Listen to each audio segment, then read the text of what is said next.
Hola, soy la Basmati, de nuevo con vosotros. Hoy os voy a hablar de Aldo Rossi.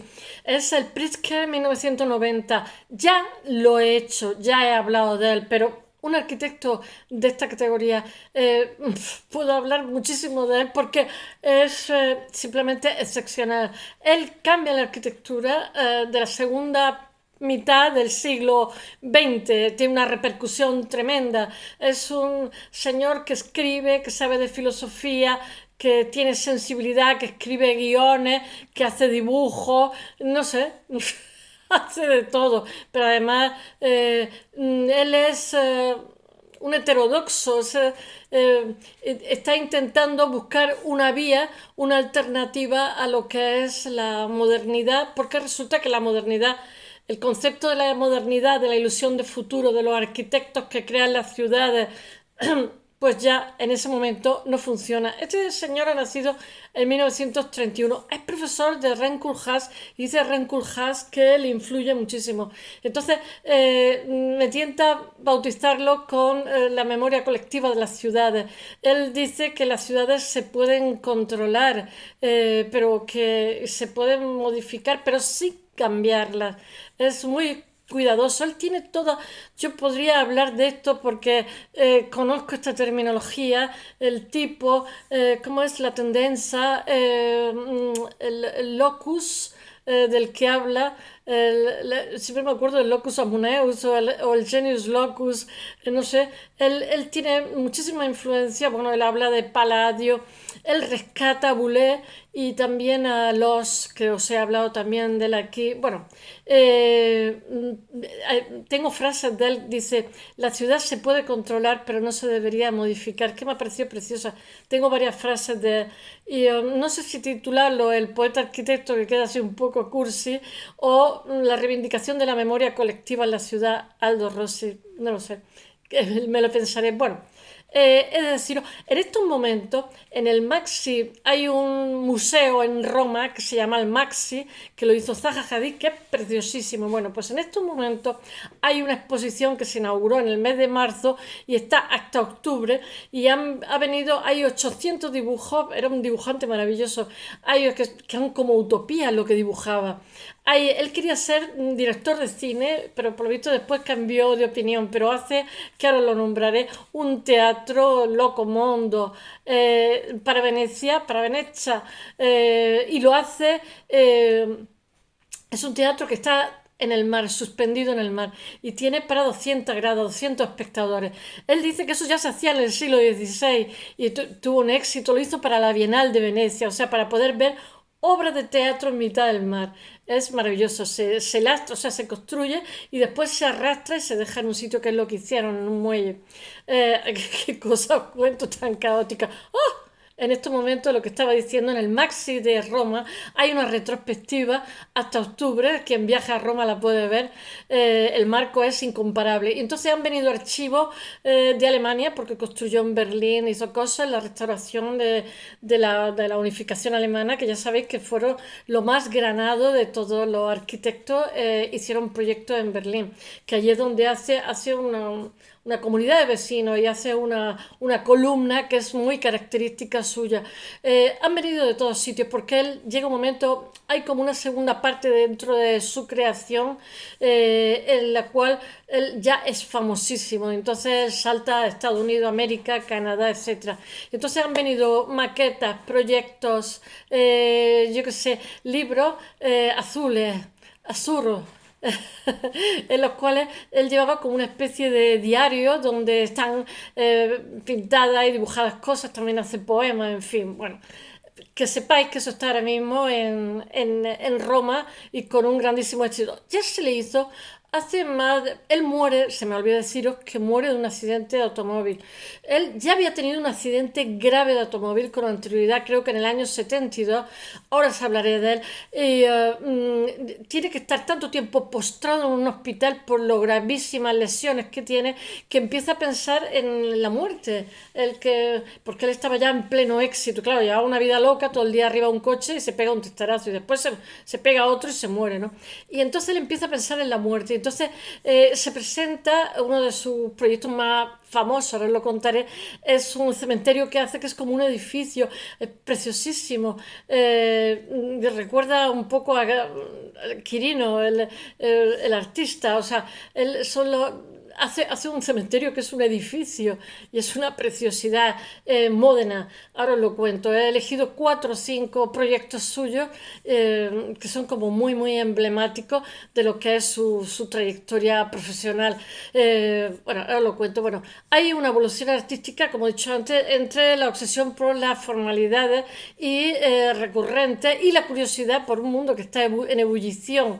Él, sabe bastante de filosofía y él lo que quiere es, vamos a ver una cosa, a partir de la Segunda Guerra Mundial, ya os lo conté el otro día, me repito como vamos, hay un problema y es que el sistema capitalismo salvaje se basa en unos promotores y unos especuladores que realmente está generando unas desigualdades horrorosas en las ciudades, en fin, y una degradación también de lo que es la arquitectura, etcétera. Entonces la arquitectura tiene que ser irreverente para continuar la línea de la modernidad, porque realmente a este lo llaman posmoderno, él no se considera posmoderno. Tienen que ser irreverentes con lo anterior, con esa funcionalidad de Mies van der Rohe, que era una persona muy ensimismada. Tienen que ser irreverentes con los dioses para poder continuar, porque la arquitectura se está diluyendo. O sea, el modelo de sociedad, el modelo de ciudad no funciona. Entonces tienen que hacer algo y aquí tenemos al Aldo Rossi.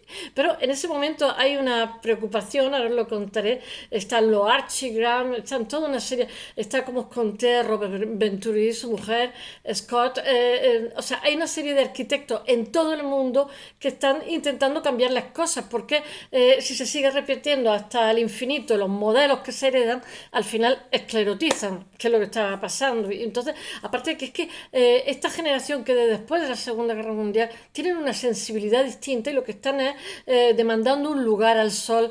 Bueno, voy a leer una frase.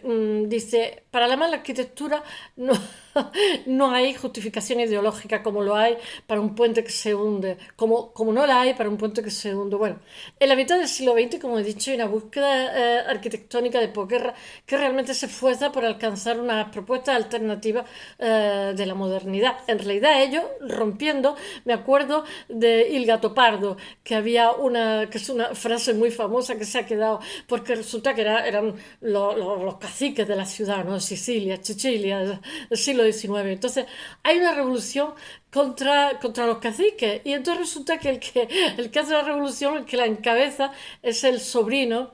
Y le dice, entonces se le dice, Tito, que me voy, que tengo la revolución. Y dice el tío, pero hombre, ¿cómo hace la revolución? Que se va contra nosotros. Y dice, tío, que todo cambie para que todo siga igual. Pues aquí no es que todo siguió igual, pero tuvo que cambiar para que siguiera una línea la arquitectura, pues estaba diluyendo, o sea, realmente lo que recibimos de lo anterior abre un camino porque el que hay que seguir, ¿no? Entonces, de alguna manera, pues los dioses había que quitarlos de su pedestal, yo que sé, Mies van der Rohe, Frank Lloyd Wright, en fin, and Company, había, digamos, que traquetearlos para generar otro discurso dentro de lo que es la arquitectura. Dice, estaban buscando una alternativa a la modernidad.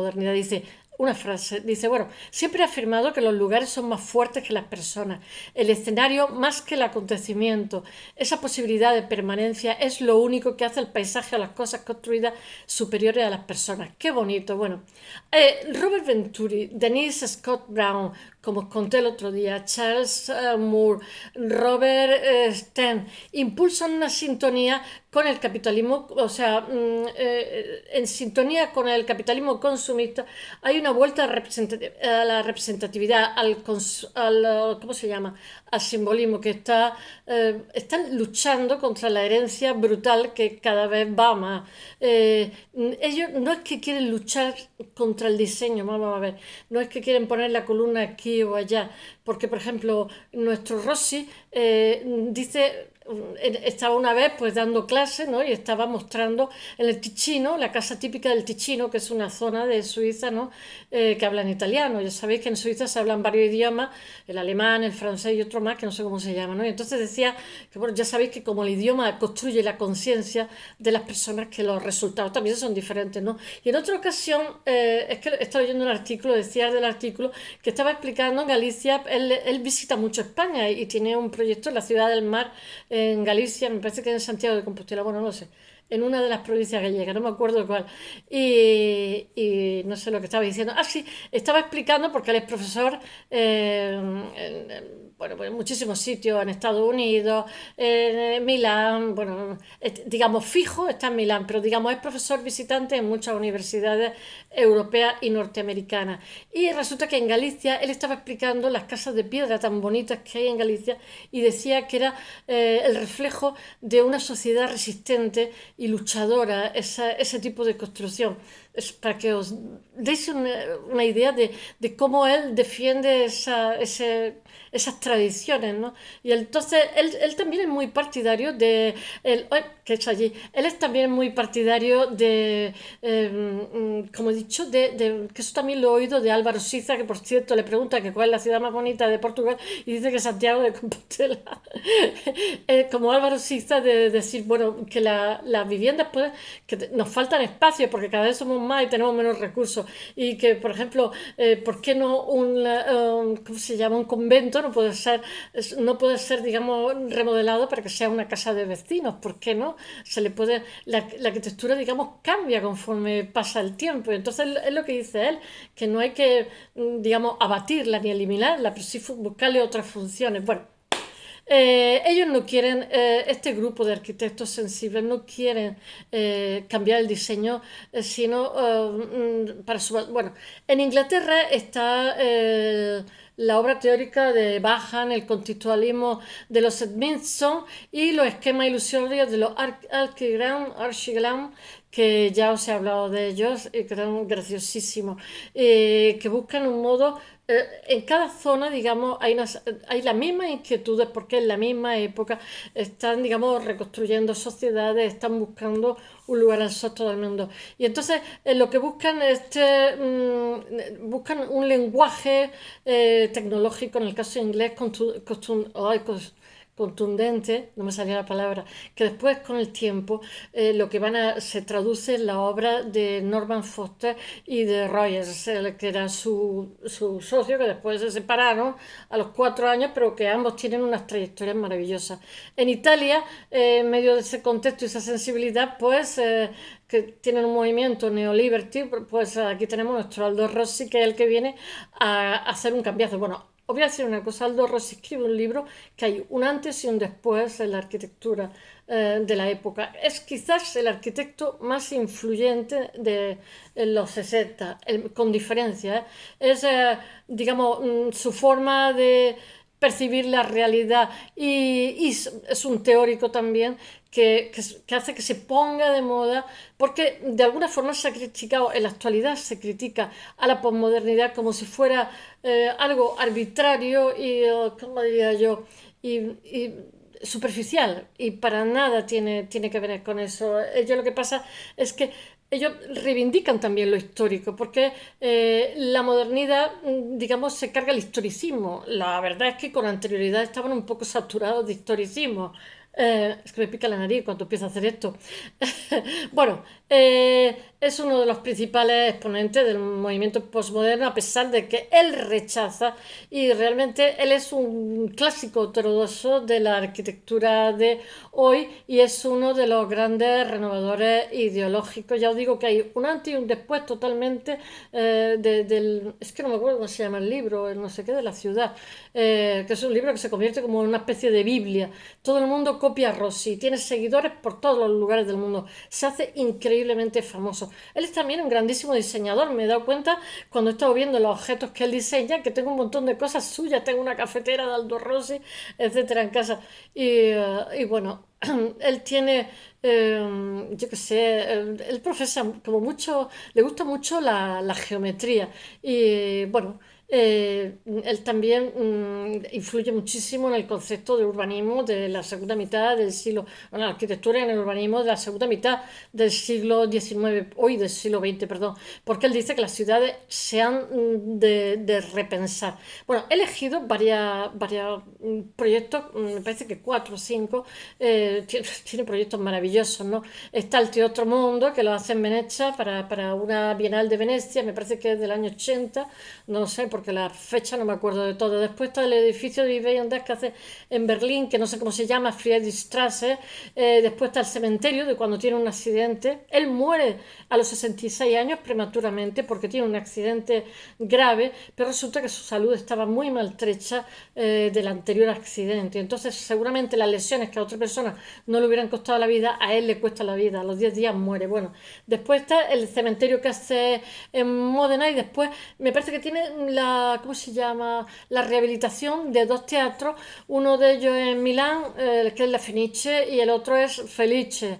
O sea, se parece, pero no es lo mismo. Uno es en Génova y otro es en Milán. Hace dos maravillas, dos preciosidades. Y después en España tenemos la Casa del Mar en Galicia, que no sé en qué sitio es. Si veis que esto tiembla, porque son mis gatos que se ponen aquí al lado a rascarse y le dan temblores. Bueno, os voy a hablar un poquitín de su vida. Aldo Rossi nace el 13 de mayo en, de 1931 y muere en septiembre de 1997 a raíz de un accidente, a los 10 días de haber tenido un accidente de automóvil que realmente si hubiera tenido una salud medio que no le hubiera costado la vida. Lleva una vida trepidante, se ha hecho famosísimo por todo el mundo, como he dicho, todo el mundo le imita porque es fantástico, sobre todo él es un teórico, está durante 3 años trabajando en el 59, bueno, ahora lo cuento, en el 59 se gradúa y trabaja 3 años en una revista de arquitectura. Bueno, nace en Milán, voy a empezar por el principio que soy atropellada contando cosas. Y su padre tiene como una pequeña fábrica que son de pañales, bicicletas. He leído diferentes cosas. En una biografía que eran pañales y tal, y en otra que era un fabricante de bicicletas a las cuales le llamaba Rossi. Pero la verdad es que nos da igual, ¿verdad? Bueno, él va a dos colegios distintos. Él pilla la Segunda Guerra Mundial porque ha nacido en el 31, creo. Y bueno, pillé la Segunda Guerra Mundial porque tendría 13 o 14 años. Y bueno, iba a dos colegios diferentes. Después, en 1959, se gradúa en la escuela de Milán, o sea, la Politécnica de Milán, Politécnica di Milano. En 1963 inicia su actividad docente. Como he dicho, trabaja 3 años editando una revista de arquitectura muy interesante que hay como crítico y tal. Primero es asistente de Ludovico Quaroni y después en 1963 y después en la Escuela de Urbanismo de Arezzo y después posteriormente, no me acuerdo, de Carlo Aimonino en el Instituto Universitario de Arquitectura de Venecia. Bueno, Rossi trabaja durante 3 años en una revista y en 1966 publica el famosísimo, que se convierte en una Biblia y que después va a tener, porque Ren Koolhaas dice que, bueno, es que Ren Koolhaas también habla mucho de la ciudad, como es en New York, Delirious New York. Bueno, en 1966 publica Arquitectura de la ciudad, Arquitectura de la ciudad. Y bueno, se traduce a todos los idiomas. España tardamos un poquito de tiempo en la traducción. Bueno, España, que ya sabéis, pues por las circunstancias que teníamos. En él se establecen sus teorías sobre el diseño urbanístico de las ciudades.